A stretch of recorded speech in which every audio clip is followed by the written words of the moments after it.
WNST, Towson, Baltimore, and WNST.net. We're going to be mixing it up here as we continue to get through the bye week and get ready for Green Bay this week. And certainly high up on the menu of this guy is all things Orioles offseason. And Luke Jones, it feels like it's been a little while since we've discussed this mess. I mean, we talked about it on a daily basis into July and August and then through September, although football sort of got in the way as the Orioles played out the string and we weren't evaluating on a day-to-day basis. But the organization has had a chance to evaluate here. Nothing has changed. Machado, Brock, Britton, Jones all going lame duck. Showalter and Duquette similarly. Showalter will not be the manager of the Phillies this year, although it remains to be seen how long Gabe Kapler is going to last. But baseball offseason, plenty to talk about, plenty of possibilities. But let's be honest, we never expect the Orioles to win the offseason because, quite frankly, they never do. Yeah, and I mean, winning the offseason isn't always the most important thing to do, but when you look at how this team is currently constructed, I mean, look, I didn't expect, even if the Orioles by some miracle signed Manny Machado to an extension this offseason, it certainly wasn't going to come in the first or second week in November. I mean, it's just not the way these things go. I mean, free agency has started has gotten going for about a week, and it's really been the calm before the storm around the league. I mean, there's been talk about what happens with Giancarlo Stanton and, Tommy, the Japanese player being posted and how that could go. But, it's been pretty darn quiet overall. Now, that'll change this week with the GM meetings and so many issues being talked about, including Stanton, including pace of play issues, who the Yankees are going to hire as their manager. I mean, there's still plenty of topics, but as far as looking at team-specific issues, other than these teams that have hired new managers or new general managers, it's been pretty quiet. But, as far as the Orioles, if there was going to be one thing you'd like to see remedied in a perfect world before getting to all the other issues related to the roster, it would be the lame duck status of a GM and a manager. And I didn't expect it, by the way. I didn't expect that status to be resolved. But if things were being run properly, you would have some resolution there. It would be an extension for both of them, or if Dan Duquette says no thanks, then, well, you reassign him to a consultant role because they're not going to flat out fire him. That's just not how Peter typically is going to operate. But you'd hire a new GM, and you would go forward with that. But instead, they continue to go with the same brain trust, knowing that their contracts are now less than a year away from expiring. And then you have all these different decisions to be made about this current roster. So many pending free agents, so many guys that are advancing in arbitration, even guys like Kevin Gausman and Jonathan Scope who aren't free. Their free agency isn't around the corner, but they're starting to make more money because they're into arbitration. This team, if you are going to go with the final run kind of a mindset, well, then you better be prepared to spend a lot of money because I don't know how else you're going to get there. You can't say you're going to keep the band together for one more run and then not do anything meaningful whatsoever to try to upgrade your pitching staff. So, well, the band is together, right? I mean, they can come back and say, well, we've got all this, and we're going to go buy a pitcher, and here we go. I expect that's what they're going to do. I expect they're going to get some latter-day Ubaldo Jimenez or two of them or some Hellickson. I mean, they're going to bring out some garbage. They're going to talk up Tillman. They're going to say that Bundy's going to win the Cy Young next year and Gausman's going to win 16 games. That's how they're going to. That's how they always manage this. But it really calls on something more creative if you're truly interested in the Orioles being competitive over the next 5 years. Because we'll worry about Machado next year and we'll give him $300 million. That's poppycock at this point. Yeah, I mean even if they decide that they're going to spend over $300 million, the reality is Manny Machado is going to have offers from multiple teams that are in that vicinity. So it becomes very, very difficult. This isn't going to be a Chris Davis kind of a free agent pursuit. This isn't going to be a Mark Trumbo kind of a free agent pursuit where there was very lukewarm interest. Everyone and anyone who has the financial means is going to be interested in a Manny Machado, whether it's to play him at third base, whether it's to move him to shortstop, whether it's to sign him and then you trade your third baseman or shortstop. I mean, that's the kind of talent he is. So, from the standpoint of signing pitchers, and we've heard some of the names, Andrew Kashner, Jason Vargas. Look, if you're looking for a number 4 or number 5 starter, can one of those guys come in and do a nice job for you? Sure.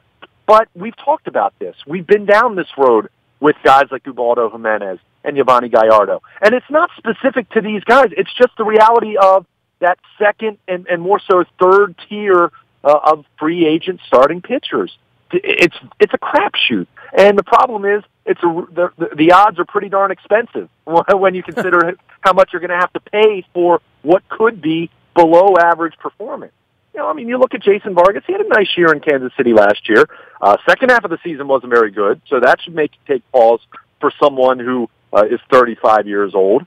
Andrew Kashner, the ERA looked really good, but a lot of the peripherals looked very alarming. His strikeout rate dropped to a very low level. This is a guy who struck out 7 or 8 batters per 9 innings. He was below 5 last year in strikeouts per 9. That's usually that's Yovani Gallardo territory, kind of, where you start you have that inability to miss bats, and you know what? You might have some run of good luck for a while, but it's probably not going to work out. These are not Plan A kind of options. If the Orioles were serious about making a legitimate final run, and I'll even throw Yu Darvish out of the equation, you would go out and sign Alex Cobb and Lance Lynn. Not one of those guys. You would go sign both of those guys, and then you would have 2 guys who, all right, are they a number 1 in the sense of a Clayton Kershaw or a Justin Verlander? No, but those are legitimate, bona fide top half of the rotation guys.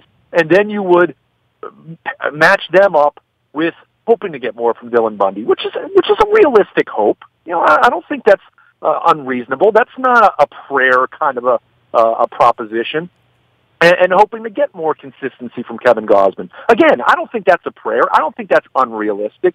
But that's how you should proceed if you are hell-bent on making a final run with Machado and Britton and Brad Brock and Adam Jones, knowing that they're all free agents and there's no way you're keeping all of them. I mean, maybe you re-sign Adam Jones.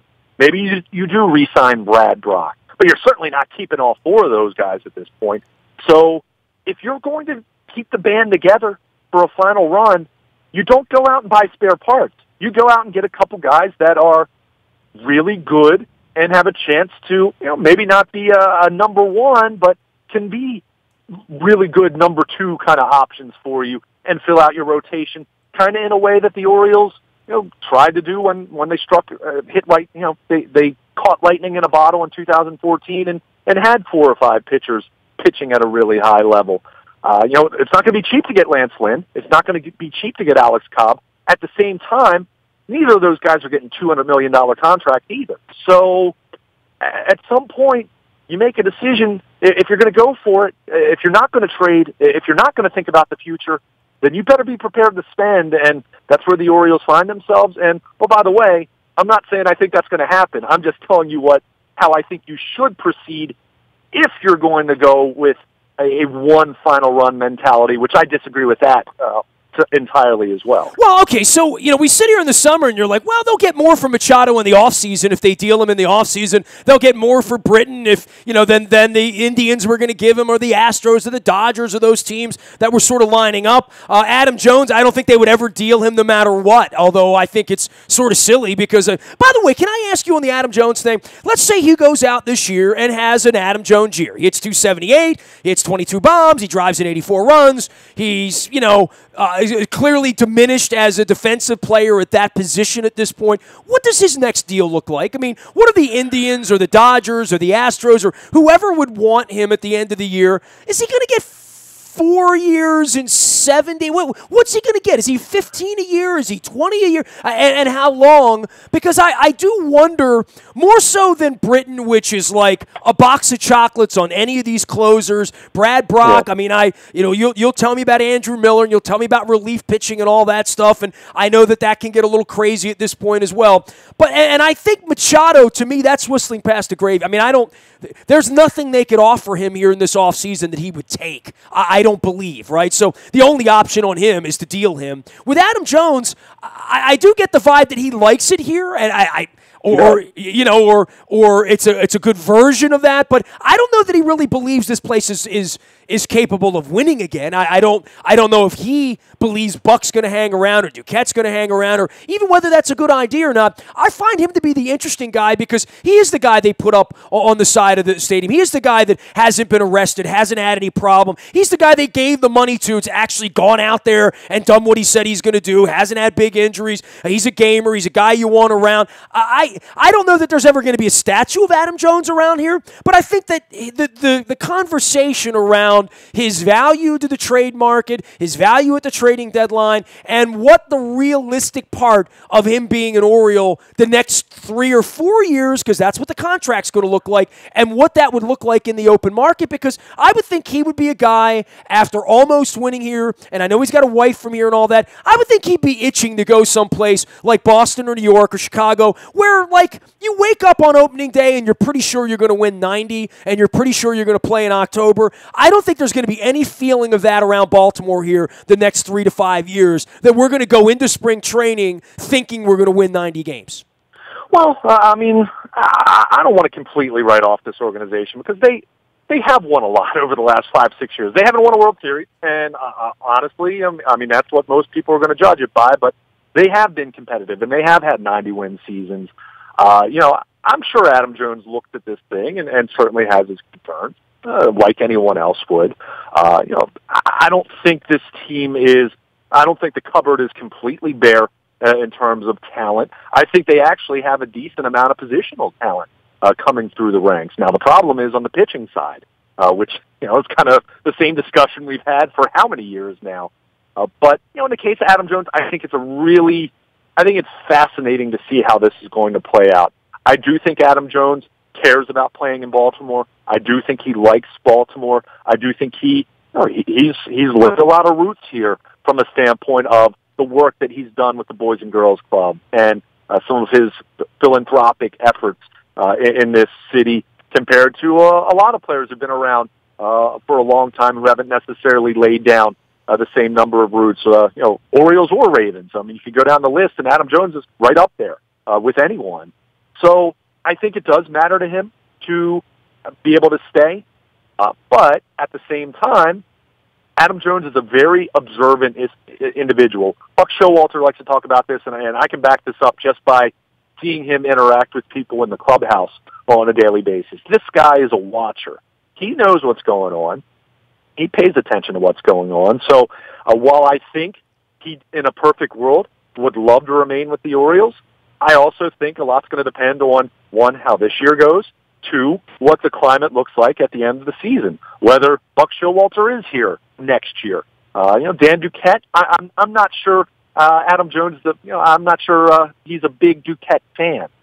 So I don't think that would be as much of a sticking point. But you do get into the question, Adam's going to be 33 in August. That's an age where a lot of center fielders, you start talking about shifting them to a corner outfield spot. This is a guy who's played a lot of games, has not missed many games in his career. By the way, I went through this with Brady Anderson, Devereaux, all these guys. Eric, none of them ever want to leave center field, right? I mean, literally, right? Right. Oh, no doubt. And that's it's almost like the wide receiver in the NFL. It's not being a diva, but it's you have a. But hang on, it's not Darius Webb or Rod Woodson saying, "Corner, I'm 32. I'll go play safety." Right. Yeah. I mean, there's definitely some bravado and pride there. And look, I mean, until the Orioles show they have a legitimate center field prospect that's deserving of moving Adam Jones off center field, and look, Adam wasn't a Gold Glover this past year, but he wasn't terrible in center field either.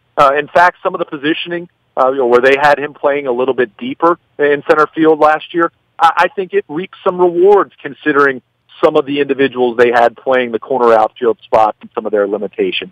So I don't think it's dire to have to move him off center field, but it's certainly something that needs to be discussed and probably pull the trigger in the next year or two. Now, it should be coming sooner rather than later in that regard. But I think it's going to be really interesting. Let's assume he does hit the market at the very least.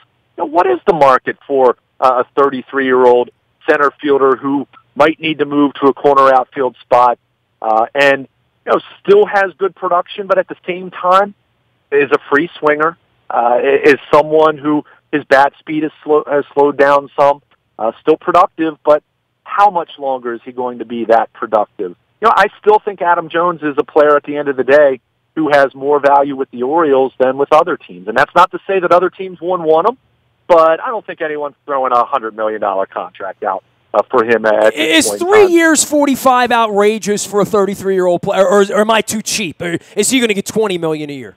I don't think that's out of the question. I don't think that would be out of the question. I mean, put it this way: if the Orioles offered him that right now, I wouldn't be stunned, and I don't expect that to happen whatsoever. I wouldn't be stunned if he would consider taking that. I think he does care about being here, but again, he doesn't want to be here if they're 95 loss team, and whether they're more likely to win 95 games or lose 95 games over the next 3 or 4 years.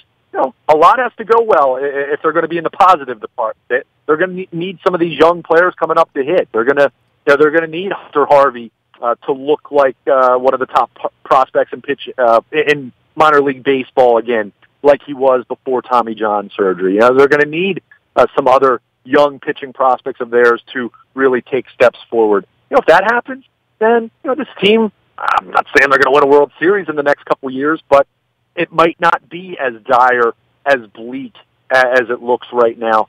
But trying to convince Adam Jones of that over the next 11 months, that might be a little more challenging.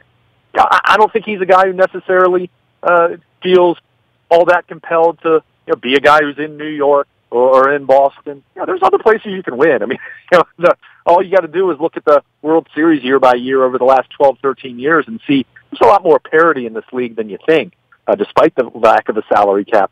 But does Adam Jones feel compelled to maybe go out and play in California, where his home state?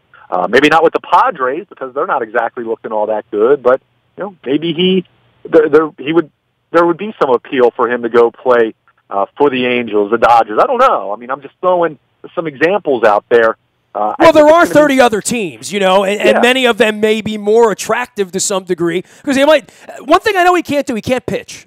he cannot pitch. That's for sure. Had an arm that he probably could have pitched at one point in his life, but that's certainly not on the table for him. But I mean, this is a guy who's going to really watch where things are. I think all things being equal, he would love to finish his career in Baltimore. I think that would matter to him. I really do.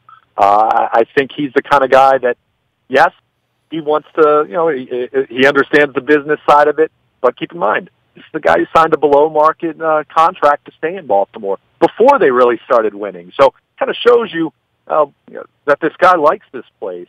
I think he's proven that over the years, but he's observant. He's a smart guy. He understands where this team is in terms of where Machado, where Britton is as far as players, where Buck Showalter is. And, if he sees everyone else completely jumping ship and there's no contingency plan and they aren't swift to hire a GM and next off season if Duquette bolts, then this is a guy who might say, you know what, I can kind of see the writing on the wall, and I could see a scenario where he walks out the door. So I think of their free agents, the big four that we've talked about that are hitting the market next year, he's the guy that's most likely to re-sign. I think anyone would look at that and say that makes perfect sense. He's got the deepest roots here. Certainly, Peter Angelos has an affinity for Adam Jones, considering it's one of the few players he's actually held court with from time to time over the years. But that said, Adam's not just going to take a below market value deal with a team that has no chance whatsoever of winning. So I think a lot's going to depend on what strides this organization makes both on and off the field over the next calendar year before we have any more clarity on Adam Jones. And then it is a very compelling debate what his market value is. As much as he's clearly been a consistent player and has put up really good numbers for a long time, and he's a no doubt about it. Not that they have a ballot per se, but going to be an Orioles Hall of Famer. I mean, there's no question about that. One of the most important players in the history of the franchise that won't be a Hall of Famer. but certainly will be in that next tier of really important guys.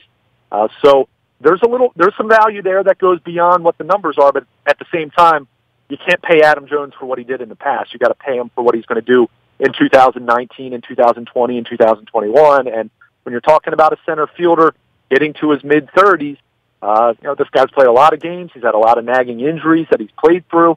At some point he's going to start to slow down, and that's something you have to consider for whoever is going to ultimately end up signing Adam Jones. I think it's going to be really fascinating to see how that's going to play out, and you hope for Orioles fans' sake that it doesn't get ugly. It doesn't have an outcome where there are hurt feelings on either side. The GM meetings this week, the winter meetings down the line. Luke Jones will be monitoring that. We're getting you ready for Green Bay this week. It's all brought to you by our friends at Freedmont Mortgage. Don't make a 30-year mistake by choosing the wrong lender. You need Freedmont's education online at Freedmont.com. Also brought to you by our friends at DNL Window Tinting. That's 26 years now of tinting everything. Cars, boats, businesses. They put the shades on the sun. They take away the squint. Go see our pal Jason over at the Parkville location or in White Marsh. DNL Window Tinting, proudly with WNST now for over a decade. We appreciate Jason and his crew over there for their support. You can find me out on the BuyAToyota.com audio vault 24 hours a day from anywhere in the world on your mobile device by downloading the TuneIn Radio app. We do come in crystal clear from anywhere in the world. Facebook, Twitter, LinkedIn, Snapchat, Instagram, anywhere you are, we are. WNST.net, AM 1570, and WNST Towson, Baltimore, and we never stop talking Baltimore sports. Towson around here, and certainly with the bye week and a very, very busy slate of non-football related stuff from the baseball GM meetings through all things college football, college basketball now down. I thought it'd be a nice little time here to settle down a bit and get back up with our Caps historian, our Caps blogger and insider for all things on Frozen Pond. The Washington Capitals have taken to the ice after getting back from the West Coast swing a couple weeks ago and seem to have gotten some things straightened out here. They've been playing some better hockey here during the month of November. Ed, decent weekend. Big win over the Penguins on Friday. Squeak one out against Edmonton into the night on Sunday night down in D.C. And now they will go on a little sojourn here this week, correct? Yeah, it's been a very good couple weeks after that West Coast trip that went very poorly. And Braden Holtby's been the biggest reason why this team is winning hockey games. He's been dominant in net. He's easily the team's MVP right now. And after a great effort on Friday night to defeat the two-time Stanley Cup defending champion Penguins, just an outstanding hockey game. The Capitals really laid a dud on Sunday night against Edmonton, and Braden Holtby just shut the door, and he just would not allow Edmonton to win that game. And they have to be shaking their heads, the Oilers, going out of here, because they did everything right and lost the hockey game. But Capitals are now 10-7-1, kind of hit a high water mark with 3 games over 500. They're starting to get some guys back in the lineup. They've gone 7-6 with Matt Niskanen out of the lineup. So what looked like a potential disaster has actually turned to, as I chatted with Capitals general manager last week, what I call the blessing in disguise, because a couple of these young kids are getting really good on the back end. So they've managed to hold the ship together as we head into games in Nashville and Colorado this week. Let's talk about Ovechkin and Vladimir Putin and comments. And, I'm shocked that given the knee in the NFL and given the affinity for Donald Trump some may have or may not have in this country, that Ovechkin could step out after a game in front of a microphone and speak about the Russian government in the way that he has, with literally, maybe it speaks to hockey not being as big a deal, or everybody sort of understanding how the Russian mafia works in hockey. That's been pretty well reported, and even reported to me by Jason Lockenfor, who used to cover such things back in the day. But I find it fascinating that hockey and Russia and Putin and Ovechkin, that this hasn't been a story at all, and that I don't know that I sense irate Caps fans about this for some reason. Well, I think a lot of fans, just don't like politics in their sports. I think the NFL has proved that, right? They're feeling it right now, and there's a lot of politics in the world, and a lot of people have different, they grow up in different environments. They have different media talking to them. They hear different things, and a lot of people get brainwashed. Let's be honest. So, it's just. But in the case of Ovechkin, I can't say, well, like, he should be anti-Russia. He would never be allowed to go home. So, I mean, he kind of has to take Putin's side no matter what happens in the future. But I found that to be a really fascinating middle of the week. I support Vladimir Putin, and life goes on. They go and drop the puck the next day, and I just found that to be fascinating. I mean, it's not about your opinion or my opinion. I think it's more like public opinion, and I'm sort of shocked that he's gotten away with that and that the Capitals have gotten away with that without having sponsors in Washington, D.C. step up and say, I don't think so. I'm not feeling good about this, in the same way they didn't feel good about men of color taking a knee a few weeks ago in London. Yeah, I mean, it's, maybe hockey's not one of the big four, and, certainly this NFL thing's gone on for a long time, and everybody already knew about Ovechkin's relationship with Putin. I mean, he's been pictured with him for years and years and years. Like you said, he grew up there. It's his country. He supports his country. We over here, we know a lot more of the facts about what he's doing, and we certainly have our opinion on it. So I think, the fact that he's not going against his own country is probably why it's not a big deal. But no, fair enough. Okay, I mean, what do you expect him to say, right? Like, I guess, right? And in Russia, you can't say you're pissed at Russia. If you say you're pissed at Russia, you're Gary Kasparov and you play chess over here. or if you're Steven Seagal and you say, hey, Russia, this is for me. You go over there, they don't let you come back. I mean, we all lived through the Cold War, but I do find it fascinating that the NFL has had an incredibly, you say whatever you want about the NFL, but the stance has cost a lot of money to a lot of people, including me, who got thrown out of my bar in Carroll County with Ravens players. I find it fascinating that Ovechkin could make this sort of a political stance and have it be literally no effect, like neutral. Like I found that to be sort of fascinating because I thought, oh boy, Leon just has his hands full now, right? The whole league probably has its hands full if you're going to have 28 players come out as pro-Russia in the National Hockey League, which is what would happen anyway, because to do that, they would never be allowed to go home if they criticize Putin. They would be killed. Literally, they would be killed. Yeah, I mean, we have a free society. You can say whatever you want, right? And people have a right to do whatever they want and boycott what they want and watch what they want. And over there, you say something, guess what? You're going to, out what's the cold area out there? Siberia. You're shipped off to Siberia. I think it's called a gulag, isn't it? I mean, let me look that up. Yeah. I don't use the word gulag much, and I did watch Hogan's Heroes, but that wasn't Russian. A gulag, a government agency created under Lenin, which reaches peak. Yeah, a forced labor camp. Yeah, a gulag. Yes, I did get the word right. That's what happens in a non-free society, right? We have a free society. They don't. It shows you I paid attention in history back in college, right? Yeah, exactly. And there's a lot of people that, need to understand their history. We'll just leave it at that. But he's been playing some good hockey, let's put it that way. He got on a little run, scored 3 goals in 3 games, and really helped the Capitals win some games there last week. I've been a little bit down on Evgeny Kuznetsov. He's gotten too fancy. He's gotten too pass first. We've talked about this over and over. And once again on Sunday night, couple of golden chances to score some goals, and he decides to skate around and try to make a pass, and it's getting pretty frustrating to watch. Isabel I can't even say her last name, of the Washington Post. She covers Kershutian. I've had her on the show. Yes, so she does a great job. She's taught me how to say it. I actually tried to ask Trotz about it after the Arizona game when Kuznetsov overpassed to Oshie in the slot, but I got cut off before I could ask my question. And they had to take off because they were going to Buffalo the next night. So, that question should have been asked last Monday by the media. I was there to ask if somebody else asked about John Carlson taking a face-off, talk about not watching the game. But anyways, he did it on Monday night, and he finally got asked about it, and his answer was like, well, why should I shoot and score a goal if somebody else does the work? And it was just, to be honest, as I blogged at WNST.net on Sunday night, it's a preposterous answer. Look, you're a team game. This is a shoot-first league. The way to win hockey games is to shoot the puck and score goals. You're not out there to try and set everybody up. You're out there to score goals and win. And when he chooses not to shoot, he's impacting the team. He's hurting the team because the defense now is going to shade to other guys. You've got other players going to the net, sacrificing their bodies. And you know what it's like in the NHL to go to the front of the net, take hacks to the legs, cross-checks to the back. It's physical. They're going there. They're paying the price, and you're skating circles around the offensive zone. This is something that Barry Trotz needs to nip in the bud absolutely right now.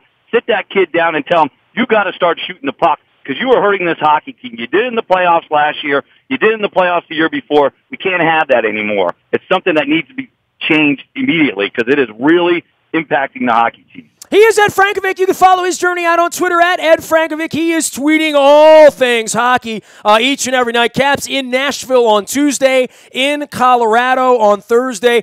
Be careful with those game times. Nashville's an 8 o'clock start. Colorado is a 9 o'clock start. They get home Saturday again against the Minnesota Wild. Playing some of these other conference teams right now, and certainly I was in Nashville last week, and I like it. I love it. I want some more of it. Anytime Trotz goes back there, I'm sure it's a very, very emotional bender for him, as that city has sprung up like the Vegas of the East at this point, Ed. But they're a really good hockey team. Colorado, this little road swing will teach them a few things, but it's nothing like the home cooking when you're playing the Flyers and playing the Islanders and playing the Rangers, but they're not going to have a lot of that for the next couple of weeks. Next sort of familiar team they get is Tampa Bay, and that's after Thanksgiving. Yeah, they're getting a lot of the West right now, and Nashville made a big trade and got Kyle Turris, a guy who played for Ottawa for several years, and really just owns the Capitals when he plays them. He's an outstanding center. Nashville's really going for it. David Poyle's trying to win this cup. You and I have known David a long time. He's getting close to retirement, and I know he wants to win. He's got a defense on the back end with PK Subban and Matthias Ekholm and Roman Josi, and they have a very good defense. And losing James Neal hurt them offensively. They lost Neal in the expansion draft to Vegas. Getting Turris gives them a 1-2 punch up the middle of Philip Forsberg and Kyle Turris. So they are a very good hockey team. I watched them play the Penguins on Saturday. The Penguins actually played a very good game against Nashville, took them to a shootout and lost there. I was kind of surprised that Nashville didn't really beat them up, given that the Penguins had played in Washington the night before. So the Nashville game is always a place the Capitals struggle. Pekka Rinne in net is playing extremely well. The Capitals are going to have to get a lot of traffic on him and beat him with shots that he can't get to because get him moving because he's so big. He takes up a lot of the net. And then Colorado, they were one of the worst teams in the league last season, but they were the recipient of the end of that trade. They traded Matt Duchene to Colorado. Duchene, and then Turris went to Nashville, and Colorado got a bunch of draft picks, a young defenseman, some other prospects. So Colorado's in a rebuilding mode, although they've had a pleasant start. They have some really good players still with Gabriel Landeskog. They got Nathan McKinnon, the first pick in the draft a few years ago. So, that's not an easy game either, but the Capitals should win that one. I think the Nashville game's a game that's going to be tough for them to win. But if they play like they did on Friday night, they can certainly win. Again, the way they played against the Penguins, they were committed. They were winning the board battles. They were skating. And it was the best game they played all season on Friday night, for sure. That was the Capitals-Penguins game. That was the best we saw of the Capitals. Sunday night, they regressed. So, Nashville. Ed, we always appreciate the insights. I think we lost a little cell there. I'm going to try to hang on to you for one more minute just to ask you this. The injuries, where are we with getting some of these guys back? Okay, Nestor. Well, Matt Niskanen should be back probably later in the week. Brett Connolly came back after missed a couple weeks with a concussion. You've got Tyler Graovac is close to returning. So there's guys back. There's 8 defensemen skating right now. There were 5 forward lines. They shipped Liam O'Brien back to Hershey. He did his job taking Ryan Reeves out of the game on Friday night. So they're close to healthy. They've got a lot of competition back in the lineup. Trotz likes it that way. They're going to have to make some moves here. Aaron Ness hasn't played in a while.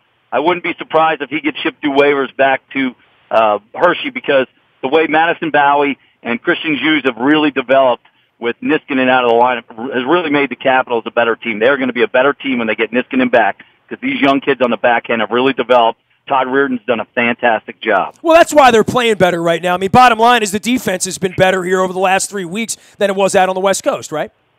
Yes, the defense has really been really solid. John Carlson's playing a ton of minutes. They need to get that back down with Niskanen back. And Brooks Orpik's playing well. Dmitry Orlov had his best game of the season against Edmonton on Sunday. He was one of the few guys going. The key is going to be getting these forwards going. They're just not getting consistent production up front. And Nick Backstrom finally broke a streak of 7 games without a point when he set up Chandler Stevenson for the winner on Friday. But they got to get some guys playing better in the top six. Jacob Verana has been invisible.